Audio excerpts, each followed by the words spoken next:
YouTube के इस channel में आप सभी का स्वागत है। मेरा नाम है ऐश्वर्य अग्रवाल।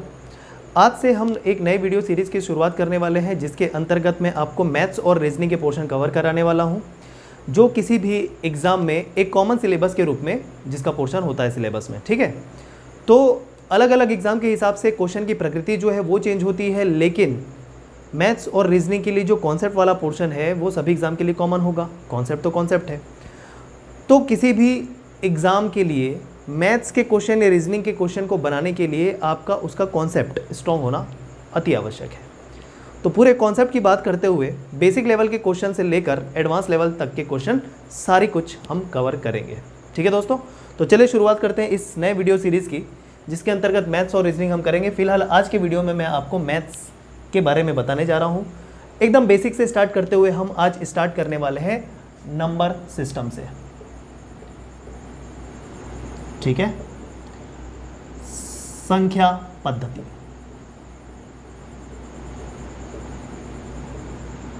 चलिए शुरुआत करते हैं नंबर सिस्टम की। नंबर सिस्टम का शुरुआत करने के लिए किसी भी मैथ्स के सिलेबस को आप उठा के देख लीजिए। पहला जो टॉपिक होता है वो होता है नंबर सिस्टम का, संख्या पद्धति का। तो इससे काफ़ी ज़्यादा प्रश्न बनते हैं, और इसकी खास बात यह है कि अगर आपने नंबर सिस्टम के प्रश्न पहले कर रखे हैं तभी वो आपसे एग्ज़ाम में बनेगा।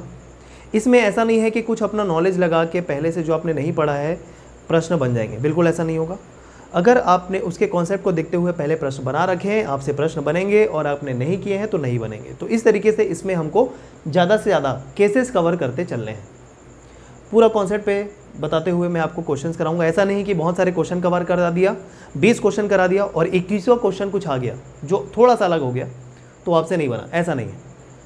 अगर कॉन्सेप्ट को कवर कराते हुए मैं आपको 5 भी क्वेश्चन दे दूं अलग अलग प्रकार के, तो आपसे फिर किसी भी प्रकार के क्वेश्चन पूछे जाएं एग्जाम में वो आपसे बनेंगे, इतना तय है। ठीक है, चलिए बने रहिए आखिरी तक। नंबर सिस्टम, संख्या पद्धति। नंबर सिस्टम को पढ़ने के लिए हमको कितने अलग अलग प्रकार के नंबर्स होते हैं, संख्याएं होती है, उसे जानना अति आवश्यक है। जैसे सबसे बेसिक नंबर की मैं बात करूं, वो होते हैं इवन और ऑड नंबर्स। ठीक है, हालांकि उससे पहले भी नंबर जो शुरुआत होती है गिनती की वो किसी अन्य नंबर से होती है, लेकिन जिसे हर कोई जानता है वो क्या है, सम और विषम संख्या, ऑड और इवन नंबर। सम संख्या मतलब 2, 4, 6, 8, विषम संख्या मतलब 1, 3, 5, 7, 9, 11 इत्यादि। ठीक है, तो इन संख्याओं के बारे में हर कोई जानता है, तो मैं इसकी बात बिल्कुल नहीं करने वाला हूं। मैं शुरुआत करूंगा पहले नंबर की, और वो है प्राकृत संख्या। प्राकृत संख्या, इंग्लिश में इसको कहेंगे नेचुरल नंबर। ठीक है, नेचुरल नंबर्स, प्राकृत संख्याएं। कौन सी संख्या को प्राकृत संख्या कहेंगे, तो ध्यान रखिए 1, 2, 3, 4, 5 ऐसे चलते हुए कहाँ तक। ज़्यादातर डेफिनेशन में ये बताया जाता है कि प्राकृत संख्या 1 से शुरुआत होकर इनफाइनाइट मतलब अनंत तक जाता है, लेकिन ऐसा हम नहीं बोलेंगे। हम क्या बोलेंगे, 1 से शुरुआत होके जहाँ तक भी हम काउंट कर सकते हैं, गिनती कर सकते हैं, या तो मैनुअली खुद से काउंटिंग कर लें, या किसी मशीनरी या कंप्यूटर के थ्रू या कैलकुलेटर के थ्रू काउंटिंग कर लें। तो जितने भी नंबर तक काउंटिंग कर सकने में हम सक्षम हैं, वह सारे के सारे जो संख्याएं हैं वो प्राकृत संख्याओं के अंतर्गत आएगी। ठीक है, तो 1, 2, 3, 4, 5, 6, 7, 8, 9, 10 कहाँ तक, जहाँ तक गिनती संभव है।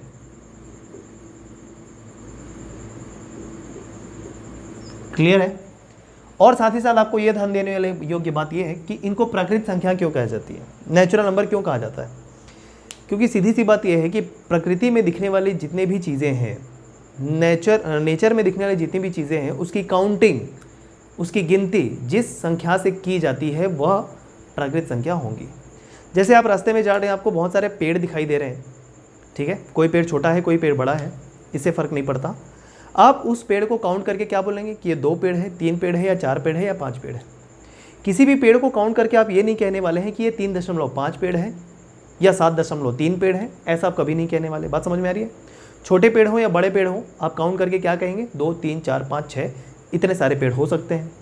तो इस प्रकार प्रकृति में दिखने वाली जितनी भी चीज़ें हैं, जिसकी काउंटिंग, जिसकी गिनती जिस नंबर से की जाती है उसे प्राकृत संख्या कहते हैं। मतलब प्रकृति द्वारा दिया गया नंबर। क्लियर है? 1 2 3 4 5 6 7 8 जहां तक गिनती संभव है नेचुरल नंबर कहलाएंगे। अगले नंबर की जो बारी आती है उसे हम कहेंगे पूर्ण संख्याएं। पूर्ण संख्याएं, ठीक है, होल नंबर। कौन से नंबर होल नंबर होंगे? तो ध्यान रखिए, नेचुरल नंबर में बस हमको 0 शामिल करवा देना है, वह बन जाएगा होल नंबर की फैमिली। मतलब शुरुआत होगा जहां से प्रकृत संख्या 1 से, वहीं पर पूर्ण संख्या या होल नंबर शुरुआत होगा 0 से। 0 1 2 3 4 5 6 कहाँ तक? जहां तक गिनती संभव है। बस इतना डिफरेंस है। पूर्ण संख्या में 0 होगा, प्राकृत संख्या में 0 नहीं होगा, बस इतना ही अंतर है। ठीक है, अगली जो संख्या का परिवार है उसे हम कहेंगे पूर्णांक। पूर्णांक इंग्लिश में कहेंगे उसे इंटीजर्स।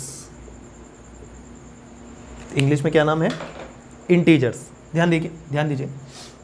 अभी तक जो प्राकृत संख्या और पूर्ण संख्या जो हमने देखा था वो सिर्फ धनात्मक संख्याएं हमने देखा था, या तो 0 के उधर 0 को मिला के 0 या धनात्मक संख्या को बस देखा था। लेकिन जब हम 0 को लेते हुए धनात्मक संख्या की ओर बढ़े, ठीक है, साथ ही साथ 0 के बाईं तरफ मतलब कौन सी संख्या आ जाएगी? ऋणात्मक संख्या है। ठीक है, तो इस प्रकार ली जाने वाली जो संख्याएं हैं जिसमें 0 भी शामिल होगा, धनात्मक संख्याएं भी शामिल होंगी और साथ ही साथ ऋणात्मक संख्याएं भी शामिल होंगी, उन्हें पूर्णांक कहा जाता है या इंटीजर्स कहा जाता है। 0 के साथ साथ धनात्मक संख्याएं और ऋणात्मक संख्याएं। ठीक है, तो ये हो गया इंटीजर्स। तो एक प्रश्न यहीं से बन सकता है कि सबसे बड़ी कौन सी संख्या का परिवार है? सबसे बड़ा कौन से संख्या का परिवार है इन तीनों में? नेचुरल नंबर सबसे बड़ा है, होल नंबर सबसे बड़ा है, या इंटीजर सबसे बड़ा है? तो आपका उत्तर क्या होगा कि जो आपका पूर्णांक है, इंटीजर है, उसका जो परिवार है वो सबसे ज़्यादा बड़ा है। तो एक सर्कल के थ्रू अगर हम शो करें तो एक सर्कल के थ्रू शो करते हुए सबसे बड़ा का परिवार का कौन सा हो गया, जिसको वेन डायग्राम भी कहा जाता है। ऐसे प्रश्न बन सकते हैं एग्जाम में। सबसे बाहर जो सर्कल रहेगा वो किसका रहेगा? पूर्णांक का, इंटीजर्स का। उसके अंदर जो रहेगा वो क्या रहेगा, आप ही बता दीजिए। उसके बाद जो सबसे बड़ा है वो होल नंबर है। मतलब यह जो सर्कल है वो किसे शो कर रहा है? वो शो कर रहा है पूर्ण संख्या को, होल नंबर को। और फिर उसके बाद जो सबसे अंदर एक सर्कल बनेगा वो शो करेगा नेचुरल नंबर को, मतलब प्राकृत संख्या को। ठीक है, तो इस प्रकार यह वेन डायग्राम किसको शो कर रहा है? इन तीन संख्याओं के परिवार को शो कर रहा है। उल्टा यह भी कह सकते हैं कि ऑर्डर वाइज अगर पूछा जाए तो इंटीजर्स सबसे बड़ा होगा, उसके बाद होल नंबर बड़ा होगा, उसके बाद नेचुरल नंबर बड़ा होगा। इस प्रकार भी इसको डिनोट कर सकते हैं और परीक्षा में प्रश्न बन सकते हैं अगर परीक्षक आपका कॉन्सेप्ट जानना चाह रहा है। समझते चलिए, बस इतना क्लियर है। आगे बढ़ते हैं। अगला परिवार वो है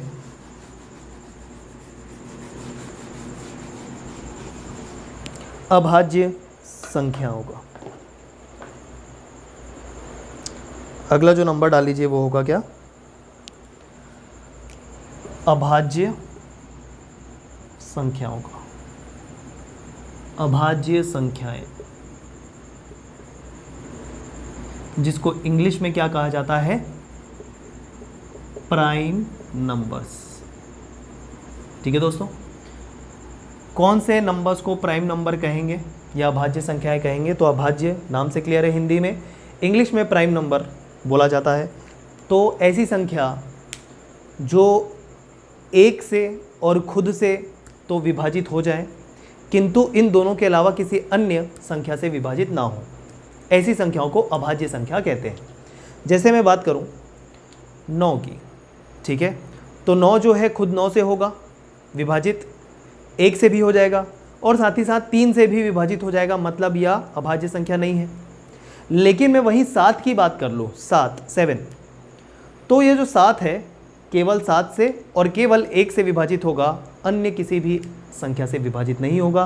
तो इस प्रकार 7 जो है वह किसका उदाहरण है? अभाज्य संख्या का उदाहरण है, प्राइम नंबर का एग्जाम्पल है।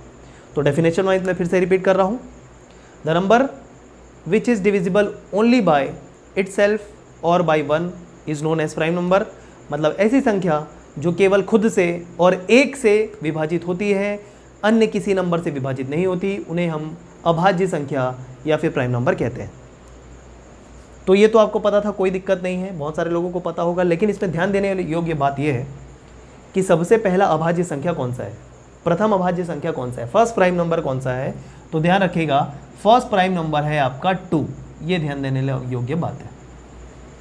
या फर्स्ट प्राइम नंबर इज 2, अगला होगा 3, अगला होगा 5, फिर होगा 7, फिर होगा 9 नहीं होगा क्योंकि 9 3 से विभाजित है, अगला होगा 11, फिर होगा 13, ठीक है, फिर होगा 17, इस प्रकार फिर होगा 19। इस प्रकार ये जितने भी संख्या को मैंने कहा है या तो खुद से डिवाइड होते हैं या फिर 1 से डिवाइड होते हैं, अन्य किसी नंबर से डिवाइड नहीं होते। क्लियर है? तो ये ध्यान देने योग्य बात था कि पहला जो प्राइम नंबर है, यहाँ से प्रश्न बनते हैं कि वो 2 होगा, क्योंकि 2 या तो खुद से 2 से विभाजित होता है या 1 से विभाजित होता है, अन्य किसी नंबर से विभाजित नहीं होता है। ठीक, लेकिन ध्यान देना क्या है कि 1 जो है वो अभाज्य या प्राइम नंबर नहीं है। अगला नंबर का जो परिवार आएगा वो है भाज्य संख्याएं। भाज्य संख्याएं जिनको इंग्लिश में कहा जाता है कॉम्पोजिट नंबर्स। ठीक है, जस्ट किसके विपरीत है ये विपरीत है अभाज्य संख्या के। मतलब ऐसा कोई नंबर, ऐसी संख्या जो खुद से और 1 से तो विभाजित होंगी, हर संख्या खुद से और 1 से विभाजित हो जाती है, लेकिन खुद से और 1 से विभाजित होने के अलावा किसी अन्य संख्या से भी अगर विभाजित हो जाए तो वह संख्या भाज्य संख्या या कॉम्पोजिट नंबर्स कहलाते हैं। तो पहला अभाज्य संख्या का उदाहरण होगा 4, क्योंकि 4 से और 1 से विभाजित होने के साथ साथ 2 से भी विभाजित हो सकता है। ठीक है, अगला उदाहरण के तौर पे देखें तो होगा 6, 7 को छोड़ दें क्योंकि 7 क्या है, अभाज्य। अगला होगा 8, फिर होगा 9, 10, 12, 14, 15, 16, 18। यह सारे जो नंबर है यह भाज्य संख्या कॉम्पोजिट नंबर के उदाहरण है। क्लियर है? तो ऐसी संख्या जो भाज्य होगी वो अभाज्य नहीं हो सकती और ऐसी संख्या जो अभाज्य है वो भाज्य नहीं हो सकती, सीधी बात है। ठीक है, तो इसके लिए सर्कल कैसे डिनोट होगा? अगर बोल दिया जाए कि निम्नलिखित में से कौन सा वेन डायग्राम भाज्य और अभाज्य संख्या को शो करता है, 4 आपके सामने मैं अगर सर्कल कर दूं, जैसे ऑप्शन ए कर दिया मैंने ये, ठीक है, ऑप्शन बी कर दिया इस प्रकार, ऑप्शन सी कर दिया 2 अलग अलग सर्कल और ऑप्शन डी कर दिया इनमें से कोई नहीं। ठीक है ना? इनमें से कौन सा वेन डायग्राम प्राइम नंबर और कॉम्पोजिट नंबर को शो करता है, अगर आपको उत्तर पूछा जाए तो इसका आंसर आप बता दीजिए। ठीक, इसका आंसर हो जाएगा सी, क्योंकि दोनों के दोनों जो सर्कल हैं वो एक दूसरे से इंडिपेंडेंट है। मतलब कोई भी एक संख्या दूसरे पे निर्भर नहीं करती, मतलब दोनों संख्या एक दूसरे से अलग अलग होंगी। जो भाज्य अभाज्य नहीं, जो अभाज्य है वो भाज्य नहीं हो सकती। क्लियर दोस्तों? तो इस कारण इसका आंसर क्या हो जाएगा? सी। इनमें से सारे जो ए बी हैं ऑप्शन है वो एक दूसरे पे किसी ना किसी रूप में निर्भर कर रहे हैं, इस वजह से वो आंसर नहीं होंगे। क्लियर है सारी चीज़ें आपको? चलिए आगे बढ़ते हुए एक बहुत ही बढ़िया चीज़ मैं आपको बताने वाला हूँ, ध्यान से देखिएगा। इतना कॉन्सेप्ट जानने के बाद अब एक संख्या या बोल सकते हैं कि एक पेयर ऑफ नंबर के बारे में बताऊंगा, वो है सह अभाज्य संख्या या संख्याएं। सह अभाज्य संख्याएं जिसको इंग्लिश में कहा जाएगा को प्राइम नंबर्स, को प्राइम नंबर्स, सह अभाज्य संख्याएं, मतलब यहां पर लिखा है को प्राइम नंबर्स, सह अभाज्य संख्याएं, जहां सह जुड़ गया, क्या जुड़ गया, जहां सह जुड़ गया मतलब को जुड़ गया, वहां पर आपको एक से अधिक वस्तुएं या संख्याएं देखने को मिलेंगी। जहां भी क्या जुड़ गया, सह शब्द जुड़ गया, को शब्द जुड़ गया इंग्लिश में, वहां पर एक से अधिक वस्तुएं, सामग्रियां या संख्याएं देखने को मिलेगी। तो यहां से पता चल गया कि ये जो सह अभाज्य संख्याएं हैं, को प्राइम नंबर्स हैं, वह एक से ज़्यादा संख्या होगी। ठीक है, तो एक से ज़्यादा संख्या में कौन सी संख्या हो सकती है, तो ध्यान रखिए, एक से अधिक संख्याओं का परिवार जो एक दूसरे के लिए क्या हो, अभाज्य हो, जो एक दूसरे के लिए क्या हो, अभाज्य हो। मतलब ऐसे दो संख्या जो किसी एक कॉमन नंबर से डिवाइड ना हो, इन्हें हम कहेंगे सह अभाज्य संख्याएं या को प्राइम नंबर। जैसे उदाहरण के तौर पे मैं बात करूं 2 और 3, ठीक है, तो 2 और 3 दोनों के दोनों कैसे हैं, दोनों के दोनों प्राइम नंबर है, मतलब अभाज्य संख्याएं हैं। कोई भी एक ऐसा कॉमन नंबर नहीं है जो दोनों को डिवाइड कर सके। एक की तो बात ही नहीं करेंगे, क्योंकि एक तो हर किसी को डिवाइड कर देता है, तो एक एग्जाम्पल हम लेंगे ही नहीं। एक और खुद से छोड़ के की बात कर रहे हैं, तो ऐसा कोई एक कॉमन नंबर है क्या, सोचिए आप, जो 2 और 3 दोनों को डिवाइड कर दे, बिल्कुल नहीं है।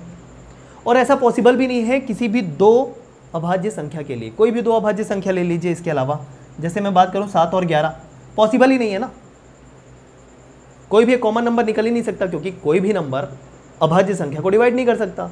तो एक कॉमन नंबर दोनों को डिवाइड कैसे करेगा। दूसरी बात, अगर मैं एक और उदाहरण ले लूं, बहुत इंटरेस्टिंग, और वह उदाहरण है, उदाहरण के तौर पे ले लिया मैंने 4 और 9। चलिए, बहुत ही सही उदाहरण के तौर पे मैंने लिया। अब आप देख पा रहे होंगे कि ये 4 और 9 दोनों किस नंबर का उदाहरण है, किस संख्या का उदाहरण है, भाज्य संख्या का उदाहरण है। लेकिन सह अभाज्य संख्या का परिभाषा मैंने क्या दिया कि एक से अधिक संख्याओं का समूह जो किसी एक समान संख्या से विभाजित नहीं होता है। ठीक, ये परिभाषा है सहभाज्य संख्या की। तो यहाँ पर देखिए 4 और 9 भाज्य संख्या के उदाहरण होने के बावजूद कोई एक ऐसा कॉमन नंबर नहीं है जो दोनों को डिवाइड कर पाए। बताइए, कोई भी एक ऐसा कॉमन नंबर है एक और खुद को छोड़ के, इन दोनों को छोड़ के, जो 4 और 9 को दोनों को डिवाइड कर सके? नहीं है। तो चूंकि एक ऐसा कॉमन नंबर नहीं है जो दोनों को डिवाइड कर सके, इस कारण 4 और 9 दोनों एक दूसरे के लिए सह अभाज्य संख्याएं कहलाएंगी। क्लियर है? हालांकि दोनों के दोनों भाज्य संख्या का उदाहरण है, फिर भी दोनों एक दूसरे के लिए क्या है, सह अभाज्य संख्याएं। क्लियर है दोस्तों? तो इस प्रकार से एक से अधिक संख्या दोनों के दोनों क्या हो सकती है, अभाज्य हो सकती है, या दोनों के दोनों भाज्य हो सकती है, या फिर एक भाज्य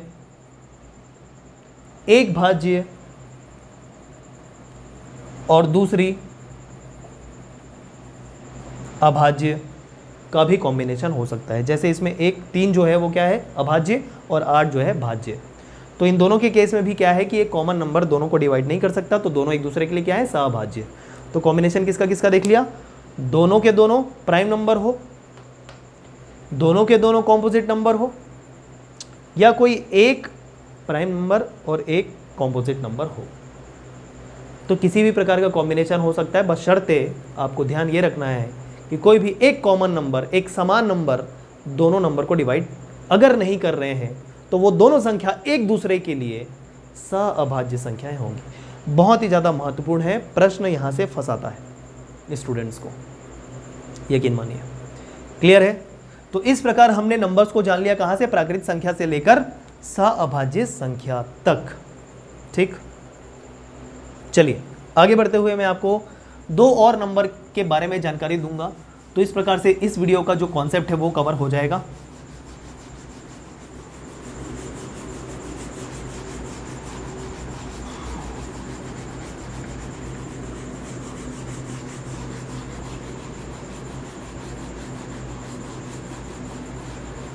चलिए बात करते हैं अगले नंबर की। 7वां नंबर जो है मैं बात कर रहा हूं परिमेय संख्या। परिमेय संख्या या परिमेय संख्याएं, इंग्लिश में कहेंगे इसे क्या, रैशनल नंबर। ठीक है, डेफिनेशन के तौर पे ध्यान से सुन लीजिए। डेफिनेशन देखिए, लिखना नहीं है, बस समझना है कि कौन सी संख्या क्या है, बस इतना ही। जैसे कि अभाज्य और भाज्य संख्या का उदाहरण मैंने दिया कि पहली जो अभाज्य संख्या है वो 2 है और पहली जो भाज्य संख्या वो 4 है। तो इस प्रकार से आपको क्वेश्चन क्या बन सकता है कि 1 क्या है, तो 1 ना ही भाज्य है ना ही अभाज्य है। 1 या तो प्राकृत संख्या हो सकती है, या तो वो पूर्ण संख्या हो सकती है, या तो वो पूर्णांक हो सकता है। क्लियर है क्या?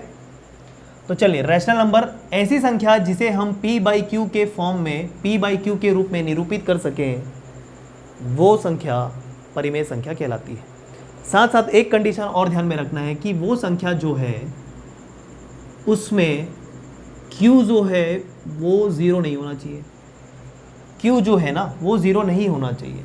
मतलब देखिए, p/q किस फॉर्म में दिख रहा है, अंश हर के फॉर्म में दिख रहा है, मतलब न्यूमरेटर और डिनोमिनेटर के फॉर्म में दिख रहा है। q 0 नहीं होना चाहिए, क्योंकि अगर किसी भी अंश और हर का हर अगर मैं 0 कर दूं तो वो बन जाता है अनंत, इनफाइनाइट, है ना। तो भैया अगर आप परिमेय संख्या लिख रहे हैं, अगर उसके हर को 0 कर दोगे तो क्या बन जाएगा, वो सारी संख्या अनंत बन जाएंगी। तो ये तो डेफिनेशन के अगेंस्ट है, और अनंत जो है, इनफाइनाइट जो है, वो परिमेय संख्या नहीं है। क्लियर है? इस वजह से डेफिनेशन में क्या हुआ कि कोई भी संख्या p/q के फॉर्म में होनी चाहिए, दिखाई देनी चाहिए, और साथ ही साथ एक कंडीशन जो आपको फॉलो करना है परिभाषा में परिमेय संख्या की, वो ये है कि q 0 नहीं होना चाहिए। बस इतनी ही डेफिनेशन है। तो चलिए उदाहरण देखते हैं इसकी। कौन सी p/q में बात करें, 2/3, 1/2, 3/4, 3/11, ठीक है, और कुछ भी ले लीजिए, 17/5। ये जो दिख रहा है p/q के फॉर्म में दिख रहा है, सारे के सारे क्या है, परिमेय संख्या है। और देखिए, मैं अगर आपसे बोलूं 0 परिमेय होगा या नहीं, तो प्रूफ कैसे करें? तो देखिए, p/q के फॉर्म में दिखना चाहिए, और साथ ही साथ ये बोला गया कि q 0 नहीं होना चाहिए, है ना, वहाँ लिखा है। लेकिन p 0 होना चाहिए नहीं होना चाहिए, ये परिभाषा में नहीं दिया है। मतलब इसका ये है कि p को चाहूँ तो मैं 0 कर सकता हूँ, p को चाहूँ तो क्या कर सकता हूँ, 0 कर सकता हूँ। और किसी भी इस परिमेय संख्या में जो p/q के फॉर्म में है, उसका अगर अंश मतलब न्यूमरेटर अगर मैं 0 कर दूँ तो वह संख्या, पूरी संख्या क्या बन जाती है, 0 बन जाती है। और ऐसा करने के लिए तो मैं स्वतंत्र हूँ, क्योंकि डेफिनेशन में बोला है कि बस q 0 नहीं होना चाहिए, p 0 हो सकता है।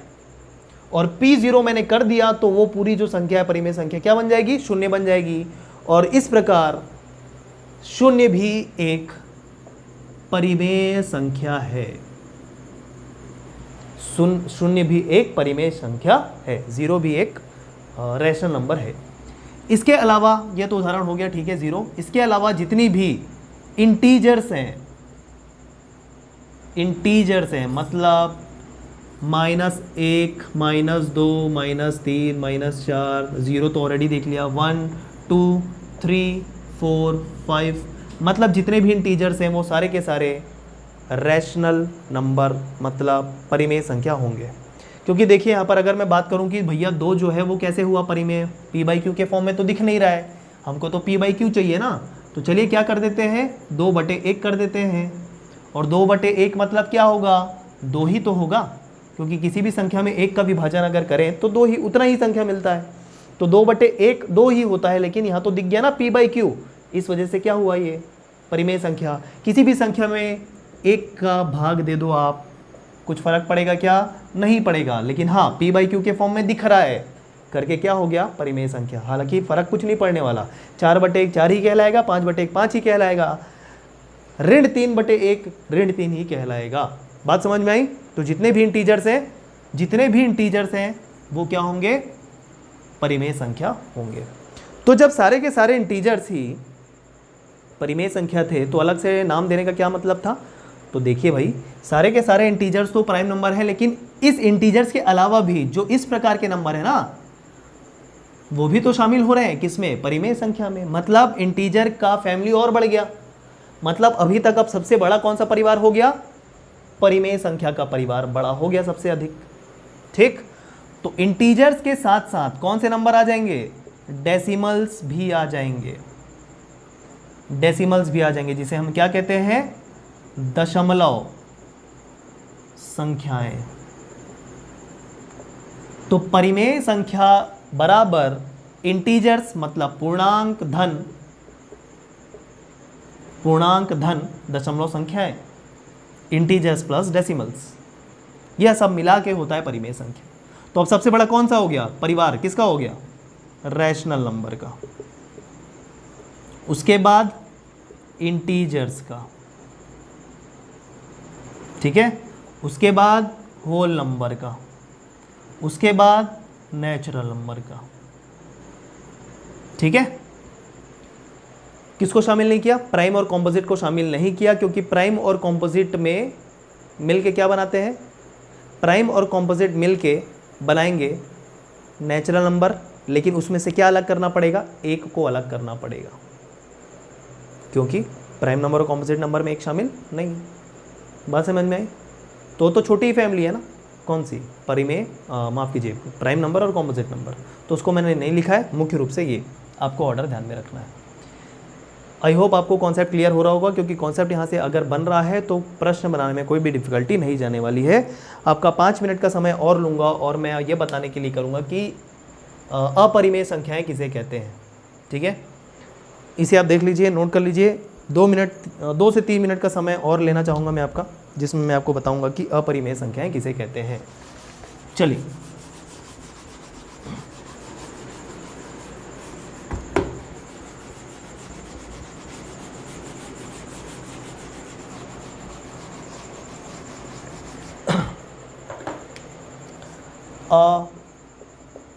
अपरिमेय संख्या या संख्याएं, ठीक है, इर्रेशनल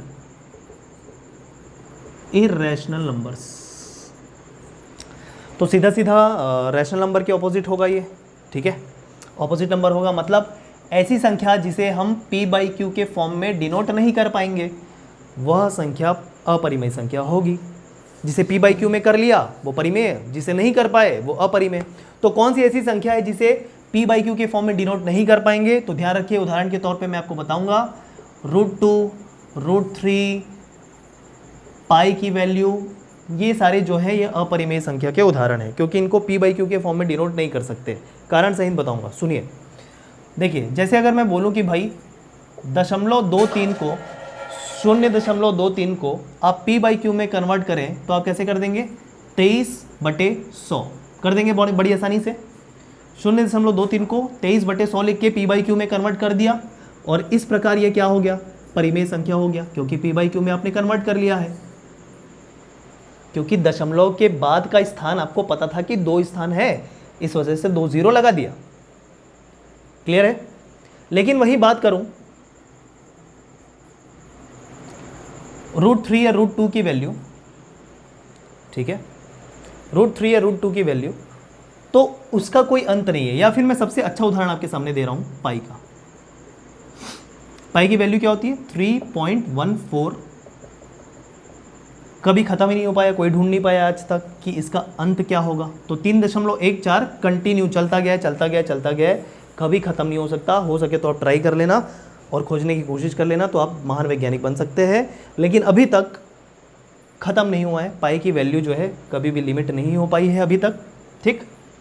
तो देखिए, जब आपको दशमलव के बाद की संख्या कहाँ तक है नहीं पता, तब आप इसको इस प्रकार लिख के नीचे कितने जीरो लगाने हैं, क्या पता चल पाएगा क्या? जब दशमलव के बाद ही संख्या नहीं पता, तो नीचे कितने जीरो लगाने हैं कैसे पता चलेगा? क्योंकि यहाँ पर देखिए, दशमलव के बाद 2 स्थान थे, तो 2 जीरो लगा दिया। यहाँ पर तो खत्म ही नहीं हो रहा है, कितना जीरो लगाओगे, कैसे पता चलेगा? नहीं पता चलेगा। तो अपने हिसाब से हम यहाँ पर जीरो नहीं लगा सकते, इस वजह से ये p/q में कन्वर्ट नहीं हो पाएगा। इसी वजह से ये जो पाई है क्या है, अपरिमेय है, इर्रेशनल है। बात समझ में आई? अब आप बोलोगे कि सर 22/7 जो है वो तो परिमेय होना चाहिए, है कि नहीं? क्योंकि ये किस फॉर्म में दिख रहा है, ये p/q के फॉर्म में दिख रहा है, तो कोई गलती नहीं है, बिल्कुल सही कह रहे हो आप। 22/7 जो है वो परिमेय संख्या है, क्योंकि p/q के फॉर्म में दिख रहा है। फिर पाई कैसे अपरिमेय हो गया? तो रीज़न ये है कि 22/7 पाई की वैल्यू नहीं है, 22/7 पाई की वैल्यू नहीं है। ठीक है, क्यों? 22/7 को सिर्फ कैलकुलेशन पर्पस के लिए हम 22/7 ले लेते हैं। पाई की वैल्यू को कैलकुलेशन इजीनेस के लिए, सहूलियत के लिए पाई की वैल्यू को स्कूल में अज्यूम करा दिया जाता है 22/7, क्योंकि उसका भी रीज़न है। 22/7 की भी शुरुआत जो होती है वो 3.14 से शुरुआत होती है, लेकिन ये एक समय के बाद जाके रुक जाता है, वहीं पाई की वैल्यू जाके नहीं रुक पाती। इस कारण चूंकि ये नहीं रुक पाती तो नीचे कितने जीरो लगाने नहीं पता होते, इस कारण पाई अपरिमेय है। चूंकि 22/7 आगे जाके रुक जाता है तो नीचे कितने जीरो लगाने ये हमको पता हो जाता है और ये p/q में आसानी से परिवर्तित हो जाता है। इस कारण 22/7 परिमेय है और पाई अपरिमेय। बात समझ में आई? तो यह था कॉन्सेप्ट। इस तरीके से अगर कॉन्सेप्ट लेके चलें आप तो आपसे कोई भी प्रश्न नहीं छूटेंगे। अब आप देख लीजिएगा, इससे कुछ भी प्रश्न पूछें आपसे नहीं छूटेगा, बस आपको वीडियो देखते चलना है पूरा। इस प्रकार अगले वीडियो से हम प्रश्न बनाना चालू करेंगे पूरे कॉन्सेप्ट को लेते हुए। ठीक है दोस्तों, तो सीधी बात आखिरी में जाते जाते ये कहूँगा कि जिस भी नंबर को p/q में आप कर पाओगे कन्वर्ट, परिमेय संख्या, जिसको नहीं कर पाओगे अपरिमेय संख्या। तो इस क्लास को एक बार फिर से देखिएगा और रिवाइज कीजिएगा। अगले क्लास से हम प्रश्न बनाना स्टार्ट करेंगे। ठीक है दोस्तों, चलिए मिलते हैं अगले क्लास में। धन्यवाद।